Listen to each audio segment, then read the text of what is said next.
صدق اللہ مولانا العظیم وبلغنا رسولہ النبی الکریم الامین ونحن علی ذالک لمن الشاہدین والشاکرین والحمد للہ رب العالمین۔ محبت و عقیدت سے بآواز بلند درود پاک پڑھیے۔ الصلاۃ والسلام علیک یا سیدی یا رسول اللہ وعلی آلک واصحابک یا سیدی یا حبیب اللہ۔ الصلاۃ والسلام علیک یا سیدی یا رحمت للعالمین وعلی آلک واصحابک یا سیدی یا شفیع المذنبین۔ ایسا کوئی محبوب نہ ہوگا نہ کہیں ہے، ایسا کوئی محبوب نہ ہوگا نہ کہیں ہے، بیٹھا ہے چٹائی پہ مگر عرش نشیں ہے۔ نبی مکرم رسول محتشم جان کائنات صلی اللہ تعالی علیہ وآلہ وسلم نے باوجود اللہ رب العزت کے محبوب نبی ہونے کے اور باوجود زمین و آسمان کے خزانوں کے مالک بننے کے، جس سادگی کے ساتھ اپنی حیات طیبہ گزاری،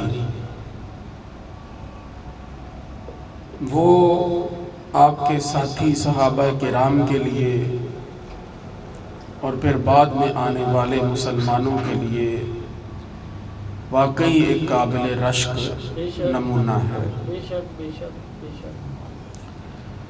رسول اللہ صلی اللہ علیہ وآلہ وسلم کو اللہ رب العزت نے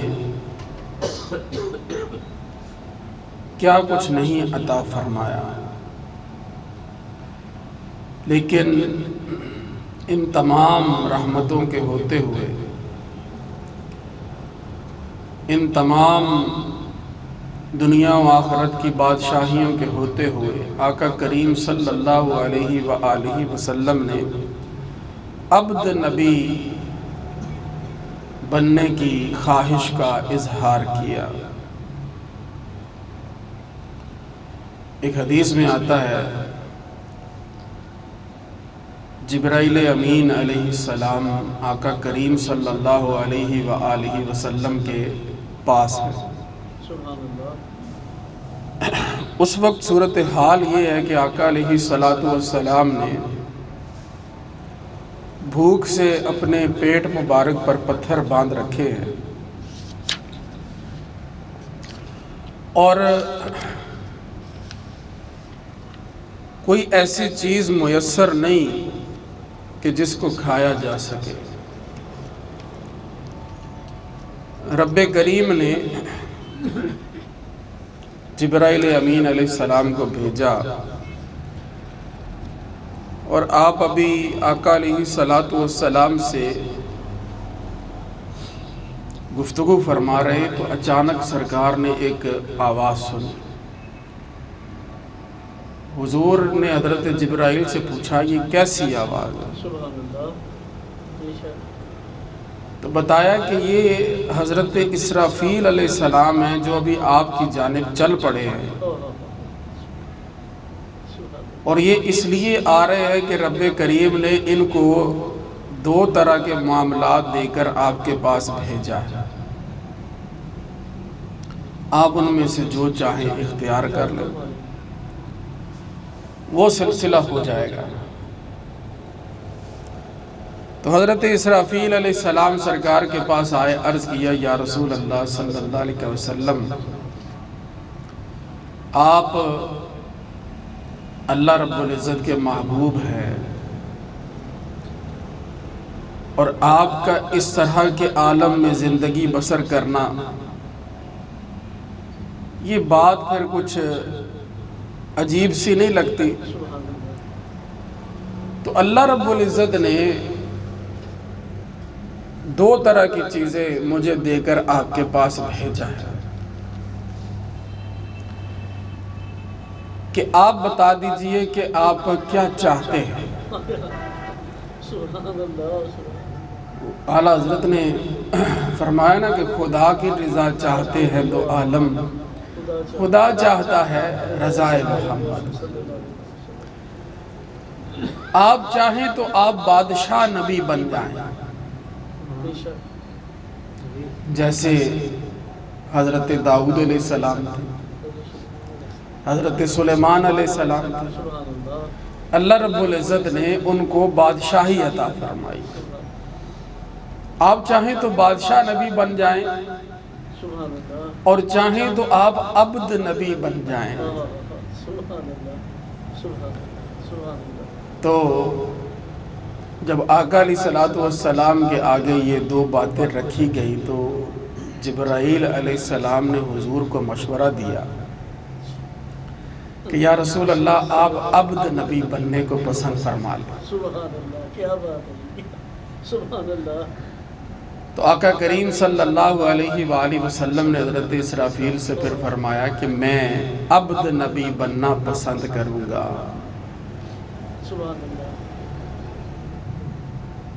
تو وہ پھر کیسے عبد بنے کہ رب نے ان کو وہ شان عبدیت عطا فرمائی کہ رات کو آرام فرما رہے ہیں، رب جبرائیل امین علیہ السلام کو بھیجتا ہے، جبرائیل جاؤ میرے محبوب کا دل غمگین ہے، یہ عام الحزن ہے، ان کے چچا بھی دنیا سے چلے گئے، ان کی رفیقہ حیات بھی دنیا سے چلی گئی۔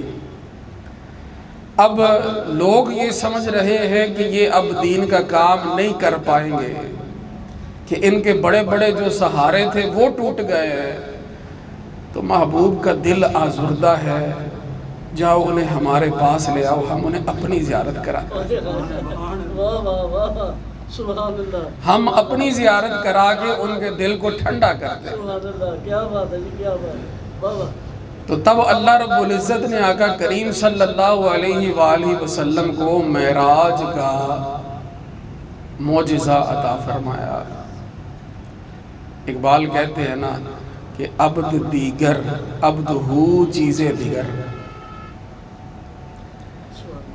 حضرت موسیٰ علیہ السلام وہ عبد ہو ان کے لیے قرآن میں لفظ آیا۔ تو اقبال نے کہا کہ یہ عبد ہیں وہ عبد ہو ہیں، سبحان اللہ۔ تو عبد دیگر عبد اور چیز ہے، عبد ہو چیزیں دیگر، سبحان اللہ، سبحان اللہ، تو این سراپا انتظار و منتظر۔ سبحان اللہ، سبحان اللہ۔ تو کیا ہے کہ ایک وہ ہیں کہ جو انتظار ہی کرے جا رہے ہیں کہ رب ان کو اپنی زیارت کرائے، لیکن وہ کیا ہیں، وہ منتظر ہیں، ان کا آسمانوں پہ انتظار کیا جا رہا ہے۔ سبحان اللہ، واجبہ واجبہ واجبہ۔ تو آقا کریم صلی اللہ علیہ وآلہ وسلم چاہتے تو پہاڑ سونے کے بن جاتے، آپ اپنے صحابہ کرام کو عطا فرماتے، ہر کوئی اپنی ضرورت پوری کر لیتا، کسی کی کوئی کمی رہتی نہ۔ آپ چاہتے تو ریت کے ذرے بھی جو ہیں وہ سونے کے بن جاتے، بے شک بے شک بے شک بے شک، آپ چاہتے تو جنت سے مائدہ اترتا۔ بے شک بے شک۔ ذرا سوچیں کہ جو نعمتیں اللہ رب العزت نے حضرت موسیٰ علیہ السلام کی امت کو عطا فرمائی، کیا امت محمدی کو نہیں مل سکتی تھی صلی اللہ علیہ وسلم؟ کیوں نہیں ختم مل سکتی؟ جو چیزیں اللہ رب العزت نے حضرت عیسیٰ علیہ السلام کی امت کو عطا فرمائی، نعمتیں آسمان سے مائدہ اترتا، سبحان اللہ، کیا وہ ہمارے لیے نہیں اتر سکتا تھا؟ سبحان اللہ، بے شک۔ لیکن ہمارے آقا صلی اللہ علیہ وآلہ وسلم نے ہمارے لیے پسند یہ فرمایا کہ ہم محنت کریں، رب سے اپنا ایک تعلق بنائیں، اس کی ذات پر توکل کریں، اور پھر اس انداز سے زندگی بسر کرتے ہوئے ہم آگے چلیں کہ اللہ رب العزت کی بارگاہ کے ہم لمحہ بھر کے لیے بھی نافرمان نہ بنیں۔ بے شک بے شک۔ صحابہ کرام نے جس طرح زندگیاں گزاری وہ بھی ہمارے سامنے، بے شک اور جس انداز سے انہوں نے دعوت اسلام دی، یقین کیجئے اگر یہ بوجھ ہم پہ آ جاتا شاید ہم اس کو ادا نہ کر پاتا۔ یہ جناب اے سی والی مسجد میں بیٹھ کر نرم اور ملائم قالینوں کا مزہ لیتے ہوئے اور ہر طرح کے ذرائع ابلاغ اور ہر طرح کی سہولتیں میسر ہوتے ہوئے یہ کہہ دینا کہ تیرے ہوتے جنم لیا ہوتا بڑا آسان ہے۔ سبحان اللہ، جو مرضی کہیں آپ، نوٹوں کی بارش ہو رہی ہے تو اس نوٹوں کی بارش میں یہ کہنا کہ میں ان کا مانگتا ہوں یہ بڑا آسان ہے، لیکن جب کچھ بھی پاس نہ ہو تو حضور کی زیارت کر کے دل کی پیاس بجھا لینا یہ صحابہ کرام کا ہی کام ہے۔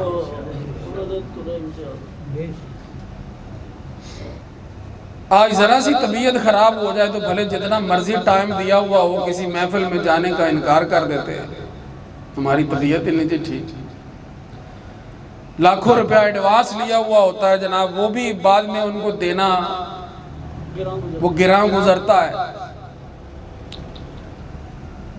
تو اب جو سلسلے چل رہے ہیں ہمارے، یہ خوبصورت سٹیج لگے ہوئے ہیں، پھولوں سے مہک رہے ہیں، خوشبوئیں اڑ رہی ہیں، لائٹنگ ہوئی ہے، میرے بھائیوں یہاں دین اسلام کی بات کرنا بڑا آسان، لیکن جب کافر سامنے کھڑے ہوئے ہوں، ہاتھوں میں ان کے پتھر ہوں، تو اس وقت اللہ اکبر کی صدا بلند کرنا، اس وقت ان کے جھوٹے خداؤں ان کے بتوں کو للکارنا،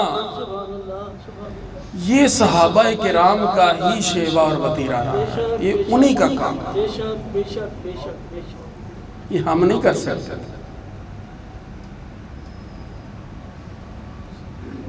آج کسی کو ہاتھ میں موبائل پکڑا ہو جناب، 2 بٹن مار کے کسی کو محفل کی دعوت دے دینا بڑا آسان ہے، لیکن کسی کو جناب اپنا اس انداز سے اسلام کی دعوت دینا کہ اگلا جناب وہ پتھر اٹھا کے مار دے، تو یہ صحابہ کرام ہی کر گئے۔ ہم تو ان کے کیے ہوئے کا جو ہے ایک پھل کھا رہے ہیں، جو درخت انہوں نے لگایا ہم تو آج اس سے لطف اندوز ہو رہے ہیں، لیکن اس کے باوجود ہمارا معاملہ یہ ہے کہ ہم سے 5 وقت کی نماز بھی نہیں پڑھی جاتی۔ کیا جو آج ہماری مسجدیں ہیں، آج لوگ کہتے جی میں اس مسجدیں نہیں جانا اتھے اے سی نہیں چلتا، مسجد کا بل اتنا آ جاتا ہے وہ دیتا کوئی نہیں ہے۔ اب اس وقت اب اے سی چلائیں 1 ماہ پورا مسجدوں میں تو دیکھیں لاکھ روپیہ بل آئے گا، یہ لاکھ روپیہ دینا کس نے؟ مسجد کے گلے میں تو جناب آپ 10 روپے نہیں ڈالتے، اور معاملہ یہ کہ انہوں نے نماز کے لیے اے سی نہیں چلایا، میں اتنے نماز نہیں پڑھتا، یہ حالت ہو گئی۔ ظاہری بات ہے ماشاءاللہ بزرگ احباب بیٹھے، ہم بھی جب چھوٹے ہوتے تھے جب یہ اے سی وغیرہ والی یہ ہوتا نہیں تھا تو مسجدیں تب بھری ہوتی تھی، تراویح میں لوگ باہر تک جناب لوگ تراویحاں پڑھتے تھے، اب وہ 1 صف 1.5 صف یہی ہے۔ ایسا لوگ جو ہیں وہ آسانی پسند اور آسائش پسند ہو گئے، دین کی باتیں طرح طرح کی وہ فیس بک پہ سننے کو مل جاتی ہیں، تو کون جائے جناب محفل پہ اپنا ٹائم نکال کر۔ تو میرے بھائیوں ہم یقین کیجئے ایک انتہائی خوبصورت دور میں بیٹھے اور یہاں پر باتیں کرنا ہمارے لیے بڑا آسان ہے۔ وہ دور جنہوں نے گزارا ہے اور جو چیزیں انہوں نے دیکھی ہیں وہ اگر ہم دیکھ لیتے تو پتہ نہیں کس طرح کس جگہ پر ہوتے ہیں۔ تو ہمارے لیے بہتر یہ ہے کہ ہم اس دور میں ہونے کا بھی شکر ادا کر لیں، کوئی جہاں پر بھی ہو حضور تو اس کے لیے رحمت للعالمین ہی ہے۔ کوئی جس زمانے میں ہو حضور علیہ الصلوۃ والسلام کی رحمت سے محروم نہیں ہوتا، بشرط یہ کہ وہ اپنے آپ کو آقا کریم صلی اللہ علیہ وآلہ وسلم کی بارگاہ سے جوڑ کر رکھے۔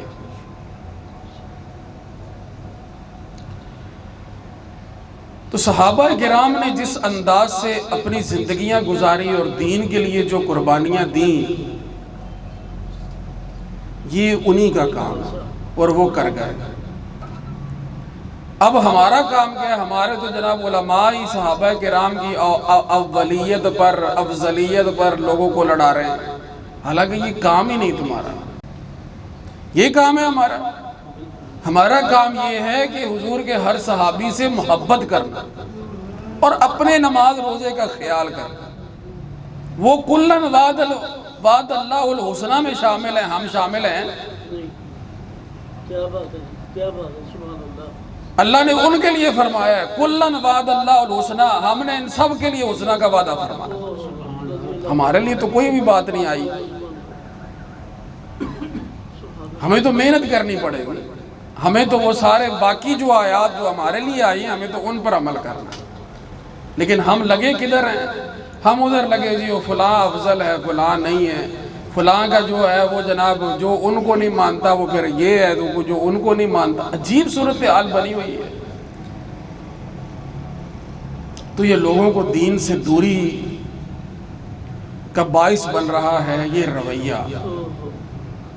اس لیے سارے معاملات کو چھوڑ کرنا اپنے آپ کو حضور کی سیرت کے مطابق ڈھالنے کی ہمیں کوشش کرنی چاہیے۔ حضرت سیدنا سعد بن ابی وقاص رضی اللہ تعالیٰ عنہ یہ فرماتے ہیں کہ بلا شبہ میں وہ پہلا شخص ہوں کہ جس نے اللہ کے راستے میں خون بہایا۔ حضرت سعد بن ابی وقاص وہ کیسے؟ یہ ابتدائے اسلام میں صورتحال یہ تھی کہ صحابہ کرام نا چھپ چھپ کر نماز پڑھا کرتے تھے، اللہ کا ذکر کیا کرتے تھے، اللہ کو یاد کیا کرتے تھے۔ تو ایک دفعہ صحابہ کرام جو ہیں وہ چھپ کر یہ عبادت کر رہے تھے اللہ کی، تو اوپر سے کافر آ گئے۔ تو وہ کافی تعداد میں تھے اور انہوں نے ان پر حلہ بولنا چاہا۔ تو حضرت سعد بن ابی وقاص ان کے ہاتھ میں جو ہے وہ ایک ہڈی تھی گائے کی یا بکرے کی، کوئی ہڈی ایسی نوکدار سی تھی، تو آپ نے وہ اٹھا کر ان کو ماری۔ تو 8 جو کافر ہیں ان کا آپ نے سر پھوڑ دیا۔ تو یوں حضرت سعد بن ابی وقاص وہ یہ فرماتے ہیں کہ میں وہ پہلا بندہ ہوں اسلام میں کہ جس نے خون بہایا کسی کافر کا۔ پھر آپ نے یہ فرمایا کہ میں وہ پہلا شخص ہوں کہ جس نے اللہ کے راستے میں تیر چلایا۔ حضرت سعد بن ابی وقاص۔ اب وہ کیسے؟ ہمارے ہاں جانا یہ جاتا ہے کہ سب سے پہلا غزوہ جو ہے، جو ایک کفر اور اسلام کے درمیان ایک فیصلہ کن جنگ تھی، وہ کون سی تھی جی؟ غزوہ بدر۔ لیکن اس سے پہلے بھی سرکار جب مدینہ تشریف لائے نا، تو کبھی انہوں نے قافلے لوٹ لینے، کبھی کوئی معاملہ، کبھی اس طرح چھوٹے چھوٹے اس کے بعد کچھ معاملے ہوتے رہے۔ ان میں کبھی ایسا ہوا کہ گئے لیکن جنگ نہیں ہوئی، کبھی ایسا ہوا کہ جنگ تو ہوئی لیکن لگا کسی کو کچھ نہیں۔ تو اسی طرح ایک جو ہے وہ اس کو کہتے ہیں بدر صغرا، غزوہ بدر صغرا، حضور گئے ہیں لیکن جنگ نہیں ہوئی۔ اسی طرح ایک غزوہ ابوا بھی ہے۔ اب اس میں بھی صورتحال یہ ہوئی کہ کوئی لڑائی جھگڑے والا معاملہ نہیں ہوا، لیکن مسلمانوں کی جانب سے تیر چلائے گئے، اور وہ تیر چلانے والوں میں حضرت سعد بن ابی وقاص جو ہیں وہ پہلے۔ یوں حضرت سعد بن ابی وقاص کو یہ اعزاز حاصل ہے کہ وہ اسلام میں پہلے سب سے پہلا تیر جو ہے وہ انہوں نے چلایا۔ انہوں نے حضور کے ساتھ کئی جہاد کیے،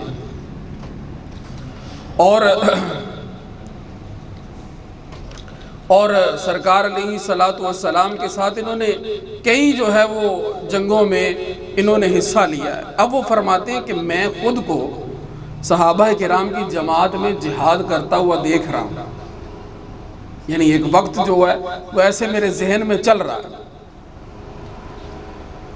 تو کہتے ہیں کہ وہ وقت ایسا تھا کہ ہم جھاڑیوں کے پھل اور کیکر کے پتے کھا کر گزارا کرتے تھے۔ اور کیکر کے پتے کھانے اتنے آسان کام تو نہیں ہے، اس میں تو کانٹے بھی ہوتے ہیں، یہاں تک کہ ہمارے جبڑے زخمی ہو جاتے تھے، اور ہمارا ہر فرد جو ہے وہ بکری اور اونٹ کی طرح مینگنیاں کرتا تھا۔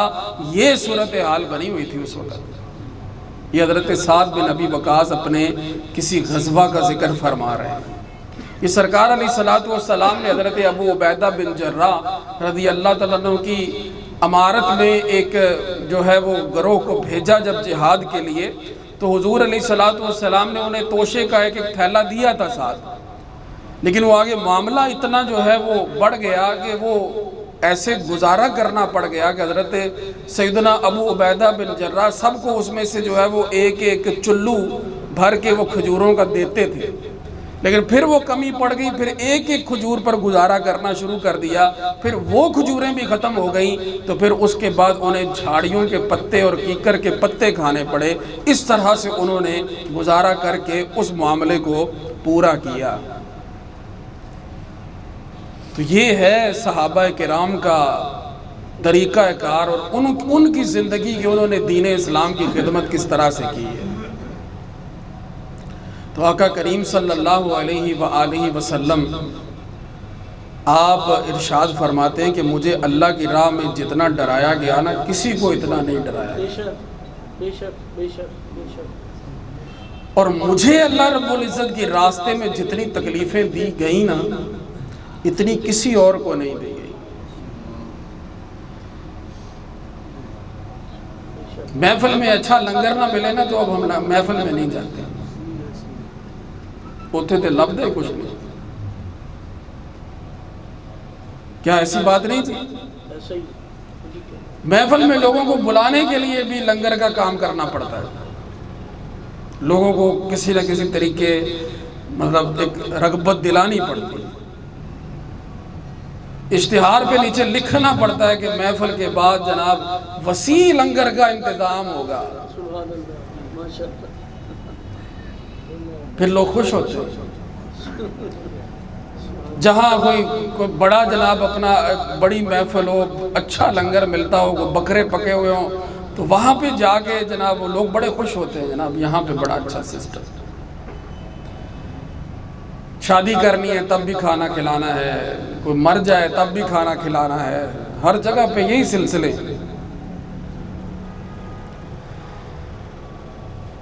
تو لوگ اس چیز میں بڑا خوش ہوتے ہیں، لیکن آقا کریم صلی اللہ علیہ وسلم فرماتے ہیں کہ مجھ پر 30 دن اور رات ایسے گزرے کہ میرے اور بلال کے پاس اتنا کھانا نہ ہوتا کہ جو کوئی جاندار کھا سکے۔ سبحان اللہ۔ تھوڑا سا کوئی ایسا کوئی سلسلہ جو حضرت بلال جو ہے سرکار کے لیے کوئی بغل میں چھپا لیتے تھے نا، اتنا کوئی وہ میسر ہوتا تھا حضور کو کھانا، ورنہ 30 دن بھی حضور پر ایسے گزرے ہیں کہ کھانے کی کوئی چیز پاس نہیں تھی۔ حضور نے ایسے زندگی گزاری ہے، کیوں؟ ان کی نظر آخرت پر تھی۔ حضرت عمر رضی اللہ تعالیٰ عنہ اپنا وہ واقعہ ذکر کرتے ہیں نا کہ سرکار کے پاس میں گیا، حضور آرام فرما ہے، تو جس میں نازنین پر چٹائی کے جو ہیں وہ نشانات پڑے ہوئے ہیں، اور بعض تھوڑے سے جو رکھے ہوئے ہیں، ایک پانی کا مشکیزہ لٹک رہا ہے، اور کائنات کا بادشاہ جو ہے وہ آرام فرما رہا ہے۔ میں نے جب یہ عالم دیکھا تو میری آنکھوں میں آنسو آ گئے، میں رونے لگ گیا۔ حضور نے پوچھا بلال عمر ما یبکی کا، کیا چیز تمہیں رلا رہی ہے ذرا بتاؤ۔ تو میں نے عرض کیا یا رسول اللہ صلی اللہ علیہ وسلم، وہ جن کے پاس چھوٹا چھوٹا ایک دنیا کا ٹکڑا، چھوٹے چھوٹے ملک ہیں، ہاں کیسر روم اور کسرا، وہ جناب اس وقت نرم اور گداز بستروں پر محو استراحت ہیں، اور رب نے جن کے لیے کائنات بنائی ہے جن کے لیے رب نے فرما دیا لولا کا لما خلقت الافلاق، کہ اگر محبوب آپ نہ ہوتے تو ہم یہ آسمان نہ بناتے، جن کے لیے اللہ رب العزت نے فرما دیا کہ لولا کا ما اظہرت ربوبیتی، اے محبوب اگر آپ نہ ہوتے تو ہم نے اپنے رب ہونے کا اظہار ہی نہیں کرنا تھا، کیونکہ جب کچھ بھی نہیں تھا رب تو تب بھی تھا۔ رب نے یہ فرمایا کہ کنت کنزا مخفیا، میں ایک مخفی خزانہ تھا، میں نے یہ چاہا کہ لوگ مجھے جانیں تو پھر میں نے دنیا بنائی ہے۔ تو دنیا بنانے کا وہ ایک مقصد کیا ہے؟ وہ یہ کہ محبوب کی اس میں نعتیں پڑی جائیں، مجھے جانے، میرے محبوب کو جانے۔ تو جن کو اللہ رب العزت نے یہ مقام اور مرتبہ عطا فرمایا وہ چٹائی پہ لیٹے ہوئے، اور وہ ان کے جسم مبارک کو اس طرح سے تکلیف پہنچا رہی ہے کہ اس کے نشان پڑے ہوئے۔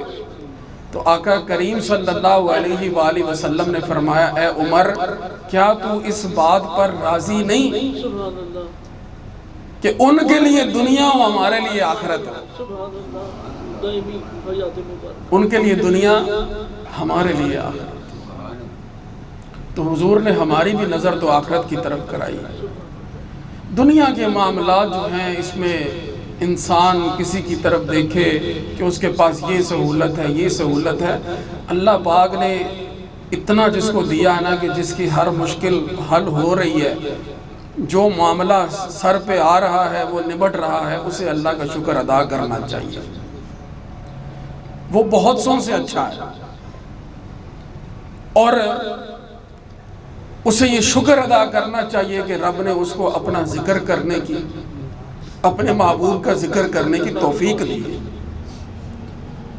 یہ سب سے بڑی دولت ہے کہ اللہ کے ساتھ جڑے ہوئے ہیں، اللہ کے محبوب کے ساتھ جڑے ہوئے ہیں۔ وہ جیسے ریلوے اسٹیشن پہ جائیں نا، ہمارے ہاں تو ویسے ہی ریلوے کا نظام انتہائی جو ہے وہ ابتر ہے، تو ایسے پرانے ڈبے بوگیاں نظر آتی ہیں جناب، وہ جن میں سیٹیں بھی اکھڑی ہوئی ہوتی ہیں، پنکھے بھی کوئی نہیں ہیں جناب، باتھ روم کا بھی برا حال، اندر مٹیاں کٹے، سارا کچھ، بندے کا بیٹھنے کا دل نہیں کرتا۔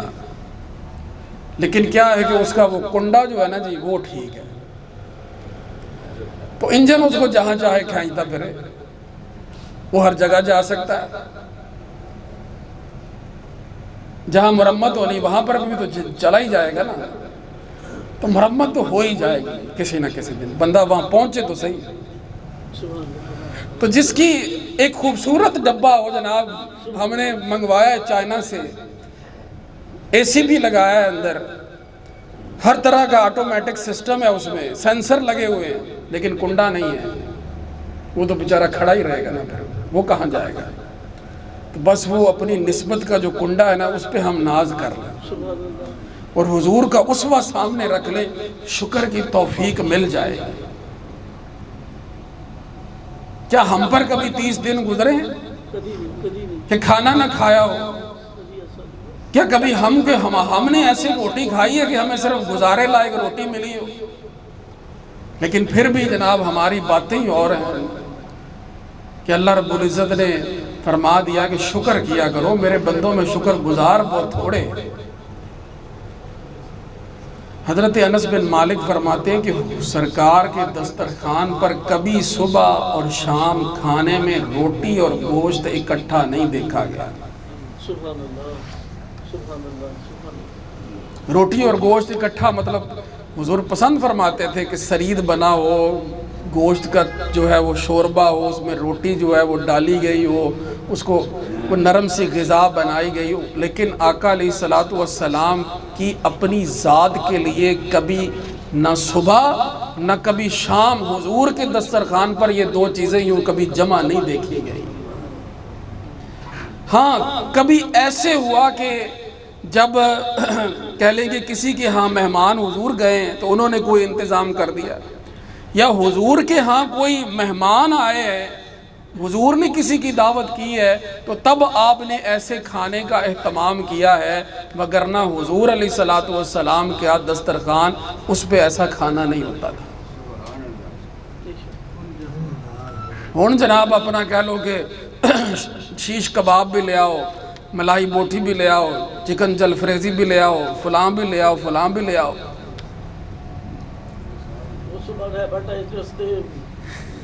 لیکن یہ ہے کہ شکر جو ہے نا، وہ شکر والی زبان نہیں پاس۔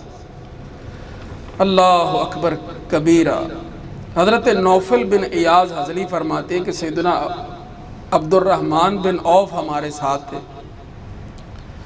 وہ ایک بڑے بہترین ہم نشین تھے، بڑے اچھے ساتھی تھے ہمارے۔ ایک دن وہ ہمیں اپنے گھر لے گئے، حضرت عبد الرحمن بن عوف رضی اللہ تعالیٰ۔ اندر گئے اور غسل فرما کر باہر آئے، پھر فرماتے ہیں کہ ہمارے سامنے ایک پیالہ رکھا گیا جس میں روٹی اور گوشت تھا۔ جب وہ رکھا گیا نا تو حضرت عبد الرحمن بن عوف رضی اللہ تعالیٰ عنہ رو پڑے، ان کی آنکھوں میں آنسو آ گئے۔ تو میں نے حضرت عبد الرحمن بن عوف سے پوچھا، اے ابو محمد، کون سی ایسی بات ہے کہ جس کی وجہ سے آپ رو رہے ہیں؟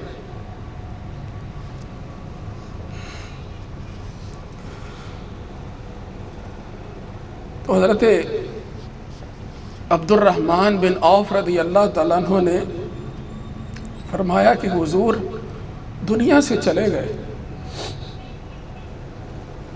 حضور دنیا سے چلے گئے، مگر نہ انہوں نے نہ ان کے اہل و عیال نے کسی نے بھی ایک وقت میں جو کی روٹی بھی سیر ہو کر نہیں کھائی۔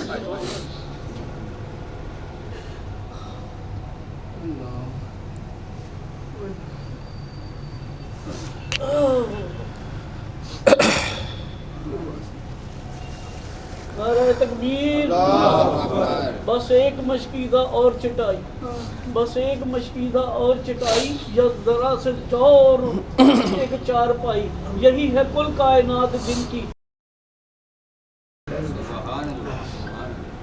تو صحابہ کو تو حضور کی یاد آتی تھی نا، تو جب انہوں نے اپنے دسترخوان پہ دیکھا کہ روٹی اور گوشت جو ہے وہ تیار ہو کے مہمانوں کے لیے آ گیا ہے تو رو پڑے اور فرمایا کہ میں اس لیے رو رہا ہوں کہ حضور دنیا سے چلے گئے، مگر ایک وقت بھی ان پر ایسا نہیں آیا کہ انہوں نے جو کی روٹی بھی سیر ہو کر کھائی ہو۔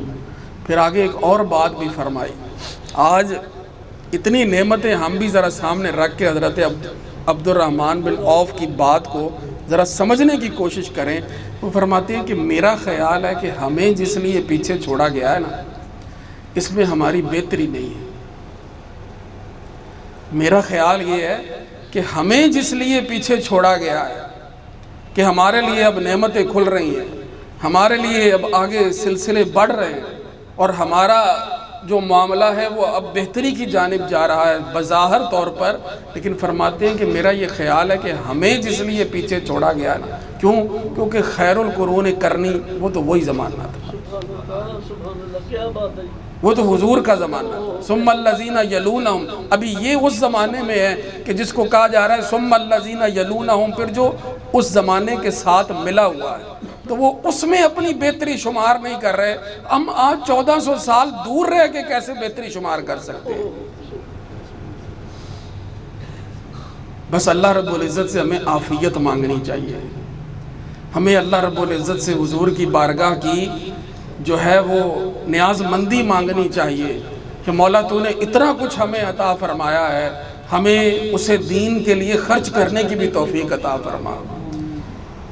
محبوب علیہ السلام کے دین کی جو ذمہ داری ہمارے کندھوں پر پڑتی ہے، مولا ہمیں اس ذمہ داری سے سبکدوش ہونے کی توفیق عطا فرما۔ معاملات مولا تو نے بہت کچھ ہم کو عطا فرما دیا، ہر طرح کی آسانی ہم کو میسر ہے، مولا ہمیں اپنی زبان سے کلمہ حق کہنے کی توفیق عطا فرما۔ تو رب کریم ہم کو آقا علیہ السلام اور ان کے تمام صحابہ کرام کا صدا نیاز مند رکھے۔ رب کریم اسی عقیدے پر ہمارا مرنا جینا لکھ دے۔ اللہ کریم ہمیں جنت میں حضور کی زیارت سے مشرف فرمائے، اور رب کریم ہمیں آقا علیہ الصلوۃ والسلام کا جنت میں پڑوس نصیب فرمائے۔ تو اگر اس زمانے میں ہم نہیں تھے، لیکن انشاءاللہ قیامت میں ہم حضور کے ہاتھوں سے جب جام کوثر پئیں گے تو وہ منظر بھی دیدنی ہوگا۔ تو رب کریم آقا علیہ الصلوۃ والسلام اور ان کے تمام آل اور اصحاب پر کروڑوں اربوں درودوں اور سلاموں کا نزول فرمائے۔ وآخر دعوانا